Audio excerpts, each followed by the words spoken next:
Namaste viewers and listeners, myself Dr. Brahmdas Sharma, Associate Professor, Department of Komarbitya, Shri Shirdi Sai Baba Ayurvedic College, Rainwal, Jaipur.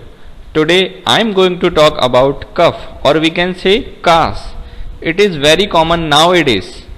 If you like this video, please click on like button and subscribe my channel for other interesting videos. First one is definition.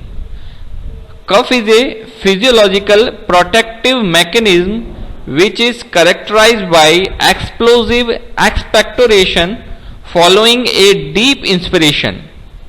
Its function is to clear the tracheobronchial tree of the excessive secretion and foreign body. So mainly it is the protective mechanism for clearing respiratory tree.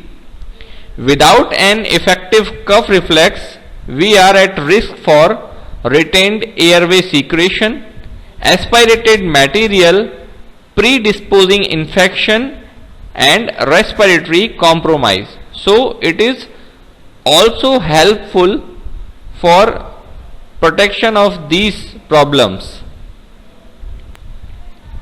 At the other extreme, excessive coughing can be exhausting, can be complicated with emesis, syncope, muscular pain and rib fracture. It can aggravate hernia and urinary incontinence also. Symptoms of disease. Cough is common a clue of presence to respiratory diseases. Transmit infections by air droplets. So these are the some theories about the cough. Then etiology in children. When we see at the newborn level, at birth, there is tracheoesophageal fistula, mainly H type, laryngeal valves, vascular rings. Rest of neonatal period, there is interstitial pneumonia from torch infection. In infancy, there is early infancy gastroesophageal reflex. In later infancy, there may be pertussis, bronchiolitis, asthma, congestive failure. In preschool age, cough may be due to post-nasal drip after rhinitis, asthma, bronchitis, both infective and allergic, tropical eosinophilia, foreign body, psychogenic cough or habit cough. Some miscellaneous causes are asthma, pertussis, tuberculosis, foreign body and bronchitis. Next is mechanism of cough. There is mainly 4 phases. First one is irritation phase. In this phase, there is neural activation from solitary nucleus can be cortically suppressed. In inspiratory phase, there is brief inspiration. Mechanisms are glottis opens, diaphragm contracts and thoracic cage expands. In compressive phase, there is abdominal and thoracic muscle compress air against a closed glottis. In expulsive phase, there is abrupt glottis opens, rapid exhalation, high velocity and shear force allow airway clearance. Now the basic mechanism. There is stimulation of mechanoreceptors and chemoreceptors. These are situated in throat, respiratory passage or stretch receptor in lungs. Then what happens? Afferent impulse to the cough center, which is situated in medulla. What are the afferent nerves? Vagus and glossopharyngeal nerves. Result is efferent impulse via parasympathetic and motor nerve to diaphragm and intercostal muscles with lungs. Efferent nerves are vagus, phrenic and spinal motor nerves. The result, increased contraction of diaphragm, abdominal and intercostal muscles. So there is noisy expiration, that is called cough. We can classify the cough in three classes, mainly acute cough. It is the period for 1 to 3 weeks. It mostly occurs in viral infections. Then subacute cough, period is 3 to 8 weeks. It occurs post viral infections. And last is chronic cough. Its period is more than 8 weeks. It occurs in the condition of asthma, COPD, lung fibrosis, nasal disease and gastroesophageal reflux disease. So these are the basic classification: acute cough, subacute cough and chronic cough. We will discuss one by one. Acute cough, which is less than 3 weeks, it happens in case of tracheobronchitis, bronchopneumonia, viral pneumonia, acute on chronic bronchitis, pertussis, pulmonary embolism, foreign body aspiration, sudden onset in case of bronchial asthma, whooping cough, foreign body and left ventricular failure. In case of subacute cough, which is 3 to 8 weeks long, it happens in case of tracheobronchitis, pertussis and post-viral tussive syndrome. Next is chronic cough, which is more than 8 weeks long.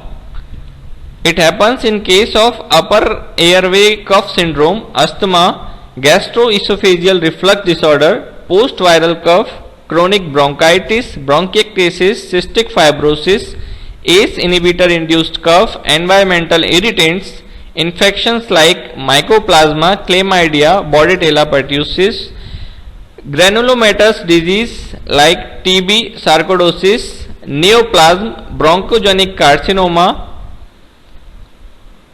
microaspirant, Janker's diverticulum, cardiovascular system disorders like CCF, vasculitis, Total syndrome, habitual or psychogenic cough, and in case of asymptomatic enlarged tonsils.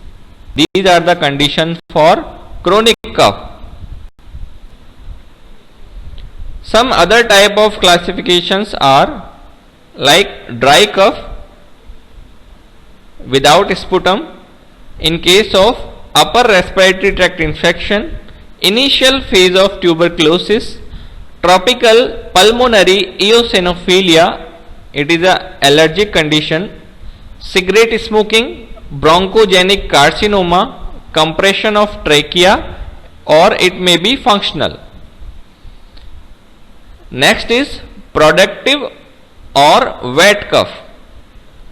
It depends on if foul smell is there. In case of lung abscess, bronchiectasis, infected cavity, gangrene of lung or fungal infection. There is mucoid discharge in acute bronchitis, bronchopneumonia, postnasal drip and sinusitis. Next cough is brassy or gander cough. Metallic sound due to compression of trachea by intrathoracic space occupied lesions or aortic aneurysm, also known as leopard growl. So this is called brassy cough. Next is bovine cough. In case of left recurrent laryngeal nerve palsy causing left vocal cord paralysis due to carcinoma of lung. there is no expulsion. So cough like this type of sound is produced in bovine cough. Paroxysmal cough, repeated cough. In case of whooping cough, chronic bronchitis, foreign body, or in case of bronchial asthma. Barking cough, involvement of epiglottis, croup, laryngotracheobronchitis, carcinoma of larynx, and in case of hysteria. Whooping cough in pertussis, spluttering cough in case of tracheoesophageal fistula or cough while swallowing. Hacking cough, it is dry cough in heavy smokers, chronic pharyngitis or laryngitis. So these type of cough, it is described here. Next, cough depend on the color of sputum. If there is reddish color, it may be hemoptysis. Blackish, it may be due to interstitial infections. Coal, minor cough. Rusty or khaki cough in case of pneumonia. Yellow cough in case of actinomycosia. Creamy yellow in case of staphylococcus infection. Frothy pink in case of pulmonary edema. Mucoid brown to red in case of Klebsiella infection. Currant jelly in case of bronchogenic carcinoma or influenza. Green in case of Pseudomonas infection, and bloody oyster in case of tuberculosis.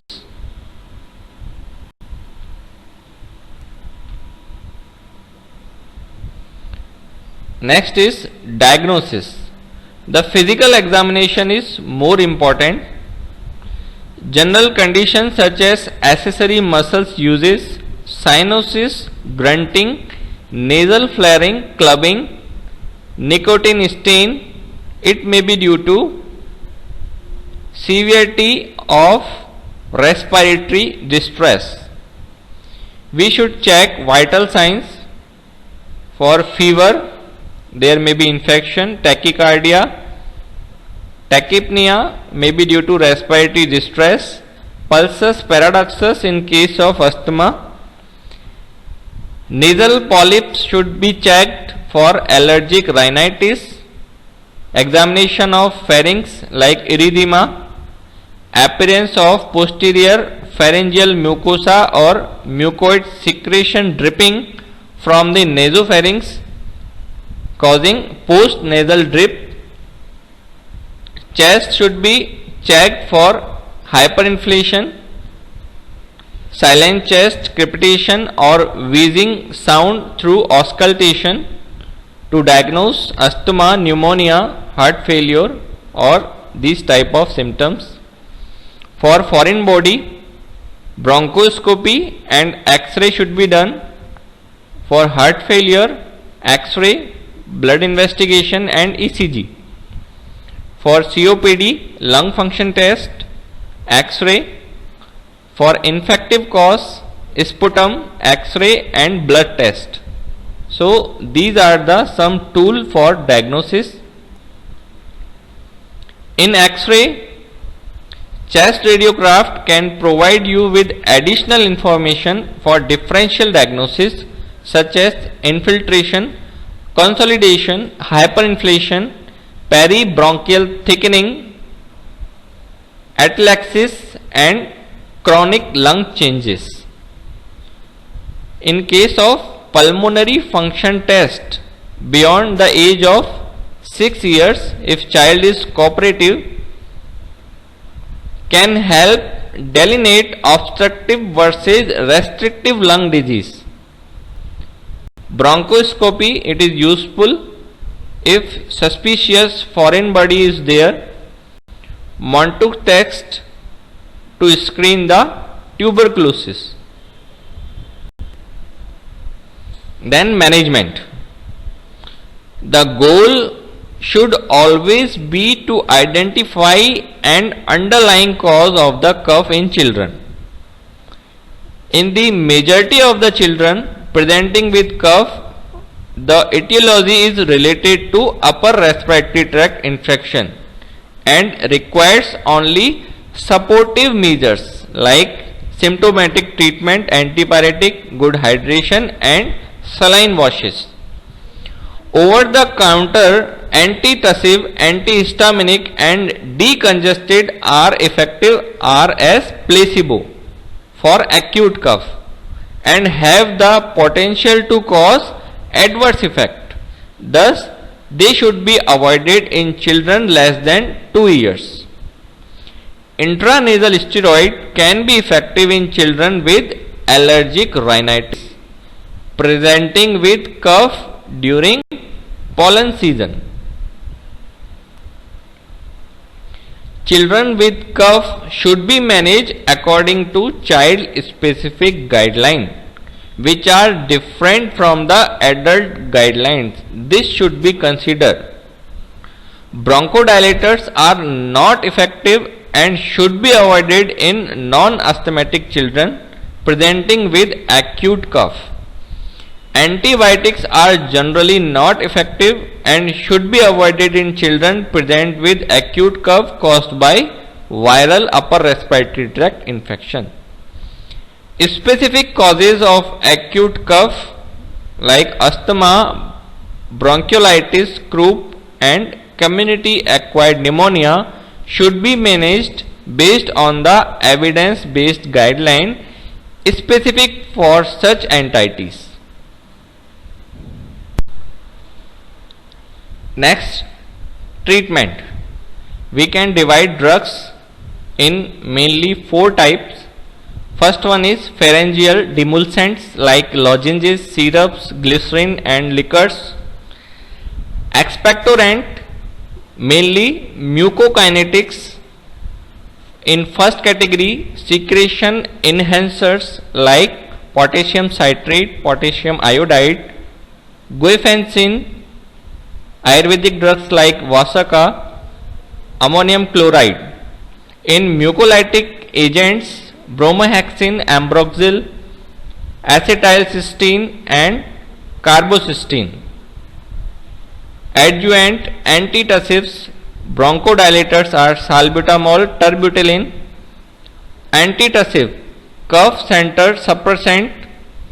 In this category, first is opioids, codeine, ethylomorphine, focodine, non-opioids, noscapine, dextromethorphan, clofidinol, antihistaminic, chlorpheniramine, diphenylhydrin, promethazine, pulmonary receptor desensitizer,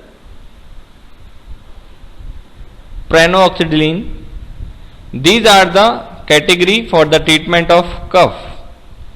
Other categories like antitussive, they should be used only for dry cough because it suppresses the cough reflex. It should not be used in presence of bronchial secretions, mainly in childhood age. Locally antitussive agents, it reduces the sensitivity of peripheral cough receptor to its activators, which include irritants and autocoids like bradykinin. Mucoactive agents, they clear airway from mucus secretion by increased ability to expectorant sputum and decrease mucus hypersecretion. So this is the basic guidelines for treatment of children. In Ayurveda, it is well defined as kas. When we are talking about nirukti, kasati shira, kantha udrva gacchati vayur iti kasa.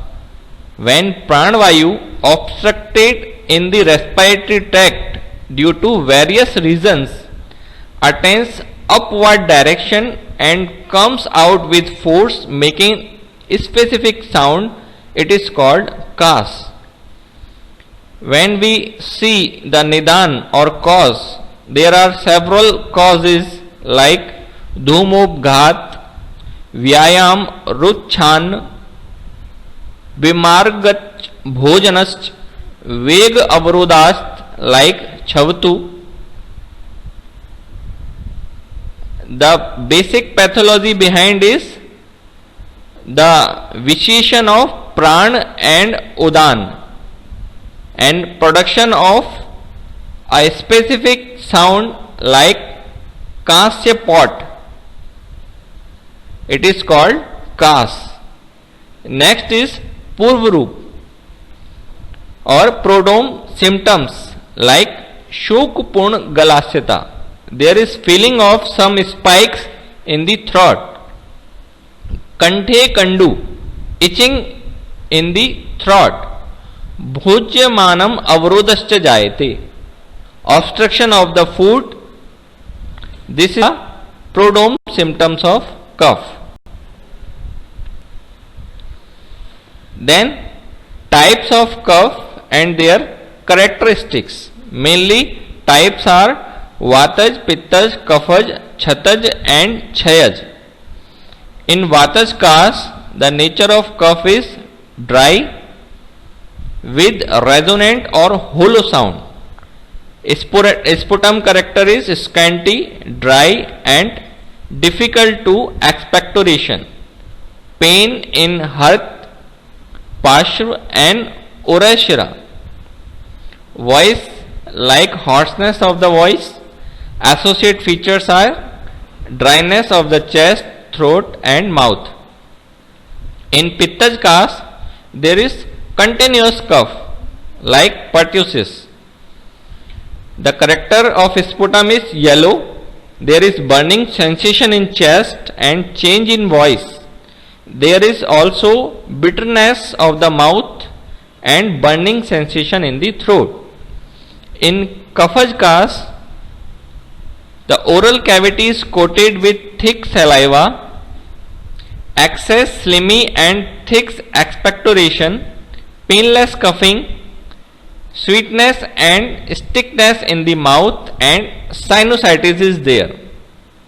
In Chhataj kas, there is dry cough in initial stage, dry expectoration stained with blood, excessive pain in throat, pricking pain in chest, change in voice with rhonchi.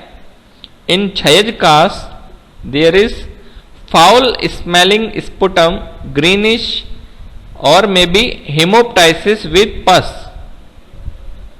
Associate features like pain in flanks and presence of sinusitis. So these are the characteristic features according to their types. Then main thing is Ayurvedic treatment according to Department of Ayush, Ministry of Health on National Health Portal. Simple home remedies for the cough is lavang or we can say clove or fruit rind of vibhitak. This is also called baheda, fried in ghee to be kept in mouth for sucking. It is useful for relieving the cough. Swaras or we can say juice of fresh leaf of vasa can be taken with sharkara and ghee in equal part 2 times a day for 3 to 4 days. So this is the kitchen remedy for the treatment of cough. Then treatment according to type. In case of Vataj kas, we can use Kantakari Ghrat, Pippaladi Ghrat, Rasna Ghrat, Talisadi Churn, Dashmul Kwat, Agastya Harit Ki, Chandamrat Ras, Kantakari Avale, Samir Pannag Ras. According to condition, according to age, we can decide the dose and the anupan. The main anupan for Vataj kas is warm water or we can say lukewarm water, and honey and ghee can be used in all cases. The dose should be according to the age of child. This is the general dose, or we can say like teenager dose, but we can use in neonate, infant, in toddler according to need. In case of pittaj kas, we can use vasa churn, Tarnapanchamool, adding with pippali and draksha kashaya siddha cheer, Gojikwadi kwat, drakshadi le, Kantakarayadi kwat, Shati churn, Draksharist, Vasavale and Bharangyadi avale, again according to the age of child and according to needs we can use the dose.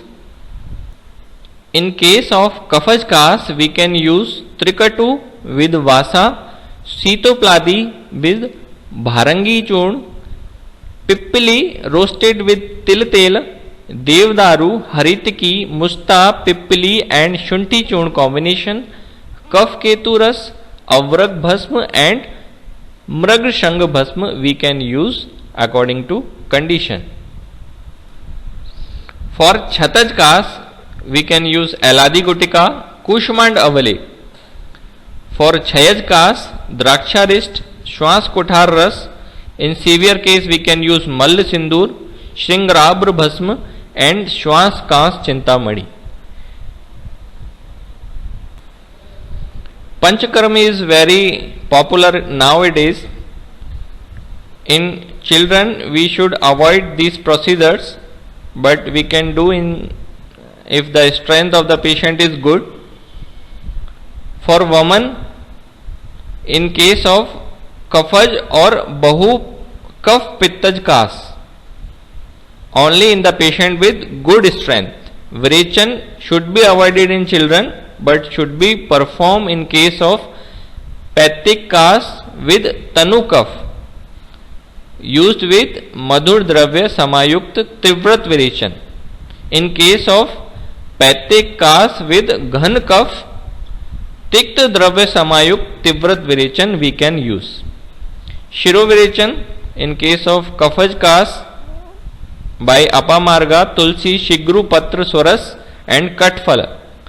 Niruvasti in Vataj kas associated with Purish and Adovayu Vibandh.